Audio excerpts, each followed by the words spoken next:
Today I'd like to talk to you a little bit about wintertime fishing for walleyes in the Ohio River from shore. Water temperature on the river right now in the Ohio River is about 33.5 degrees. It's been I don't know, we had some mild weather up till now, but now we have that brutal cold front and a lot of winds. I fish in the wintertime down at the river probably anywhere from 20 degrees up, as long as the wind's not real strong. And in the last week or two, the wind's been pretty strong, so I haven't really been out in the last week and a half. But wintertime fishing at the dam is a good thing.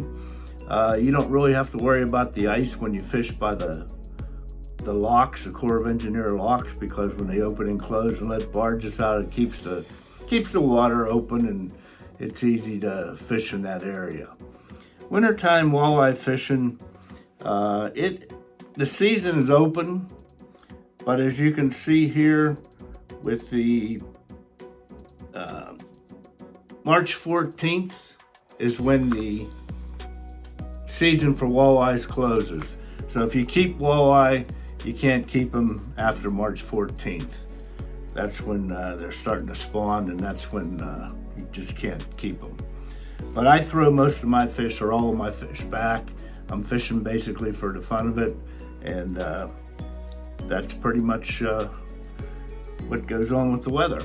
Now, as far as the type of method I use a slip sinker method with shiners fishing on the bottom. I use 3 rods. It used to be 2-rod limit in Pennsylvania, but I think about 15 years, maybe 13 years ago, they changed the limit to 3. So I use 3. I keep the rods nearby me so that the wintertime bite for the walleye is fairly light. And if you can watch your rods and you pick up that something has picked up your bait, you pick it up early enough, you usually catch 90% of the walleye with the hook in the lip. So that makes it nice for removing the hook and releasing the fish. One of the things about river time walleye fishing is that at the dam, there's a lot of currents with the locks opening and closing, and that causes a lot of current. A lot of times your lines will go straight to the extreme left downriver, and that will make it tough to fish because you have to really watch for any little subtle change in your rod tip to see if you have a bite or not. But one of the things I do is I typically use 14-pound trilene extra smooth casting line. I use that because occasionally you may catch a muskie, and you could probably get away with 10-pound test fishing for these walleyes, but I like to use the 14. A few years back, in January, I caught a 32-inch 14-pound walleye at the dam, and believe me, the 14 pounds comes in handy for fish like that. The type of rig that I use a slip sinker, half-ounce slip sinker. I thread the line through it. Then I will use a Eagle Claw Snell size 4 hook, and I'll tie that leader onto my line. Once I get that on there, I will probably, I will tie or put a split shot on, maybe a foot, probably about 14 inches up from the hook. And that allows the fish to take your bait without putting too much tension on the line. Now, one of the things that I do that is a little bit different from what some people do is I will tie or hang a float on my line. Now, when you're using 3 lines, it's now I'll have it on there similar to this. So when you're using 3 lines, most of the time when the current changes, something happens, all of these react in the same way. All 3 will move the same, up, down, or whatever, depending on the current.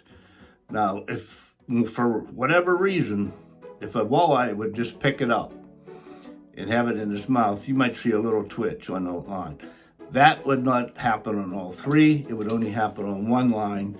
And that way I can tell you that you know you have a bite and you need to, or at least he's picked up the shiner. I use shiners in the wintertime. I get those from Reddi Bait in Bridgewater. They're a very good bait for the walleye. There's other methods that people use. I happen to do the live bait fishing, but a lot of guys or fishermen will use the jig and the swim bait. They're very effective, and I've caught walleyes on those, but in the wintertime when it's really cold, I like to be bundled up and you have to dress with a lot of layers, and I don't want to be casting a lot, so I go to the live bait fishing. Now, those floats that I hang on my line, they are actually crappie bobbers, and they have little weights in them, like little BBs or something, and they have just the right amount of weight that you can hang on your line so you can react and tell what's happening with your line. When I fish my rods, when I have them, I like to have all three near me so that when there's a slight bump in it or you see that you might have a bite, I like to get to it quickly. I don't want to wait till I see the rod tip bouncing. I like to just pick it up on the initial bump. And to do that, you need to have them near you. I don't like to have my line or my rod up in the air like this, sitting there waiting for them to bend the rod. I think it's better if you have it parallel to the water, similar to this, and then there's less resistance on it when they go to bite.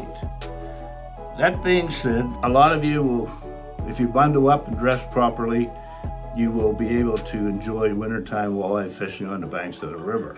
Some people have asked me, they see pictures of my fish and they say, why do you wear latex gloves?